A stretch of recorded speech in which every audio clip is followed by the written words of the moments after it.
Hey everyone, welcome to another video. This PC here is my daily driver where I do my video editing, streaming and play more modern games.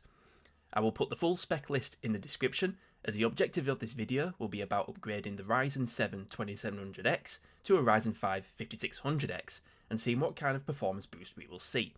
I've had my eye on such an upgrade for a while now and prices have dropped significantly so that I can finally justify the upgrade.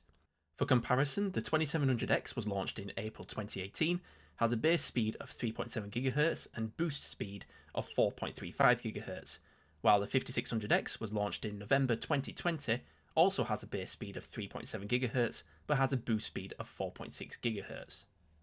We'll start off with some benchmarks in Cinebench R20. The 2700X got a score of 39.59, while the 5600X got a score of 42.20. This doesn't seem much, but bear in mind the 2700X has 8 cores and 16 threads, while the 5600X has 6 cores and 12 threads, but let's see how this upgrade impacts gaming. Starting with Fallout 4 1080p at ultra settings, I like to use this section where you help Paladin Dance fight off the horde of ghouls as a benchmark. With the 2700X we got an average of 82 FPS, with 1% and 0.1% lows of 45 and 17 FPS respectively. While with the 5600X we got an average of 113 FPS, with 1% and 0.1% lows of 61 and 38 FPS respectively, so a significant boost there. In BeamNG Drive 1080p ultra settings we saw similar averages for both CPUs, as well as similar 1% lows, but the 5600X saw nearly double the 0.1% lows than that of the 2700X. Control 1080p high settings with high ray tracing settings and DLSS on. We also saw the same average frame rates at 71 FPS, but the 5600X achieved higher 1% and 0.1% lows than the 2700X.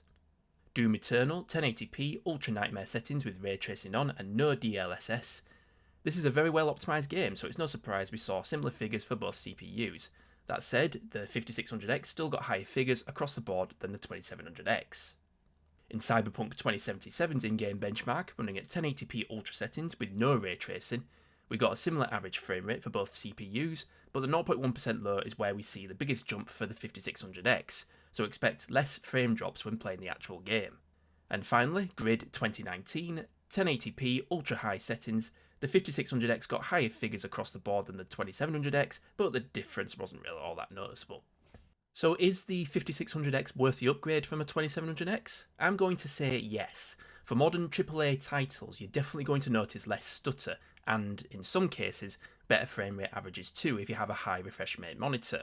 Of course, if you only have a 60Hz monitor, you really won't notice any difference in performance. What I've also noticed since my upgrade is how much snappier my PC is, with faster boot times too. Also, I expect better system stability when streaming and video editing, as both use up a lot of CPU power. On the used market, at the time of this video going out, you can pick up a 5600X for around £120, while brand new they can go for around £160. Meanwhile, the 2700X can go for around £80 used if you pick one up with the original box and cooler, so if you're thinking of buying either, I'd personally pay that little extra for the 5600X. So that's all for this video. Feel free to leave a like and subscribe if you haven't done so already, and I will see you in the next one. Thanks for watching.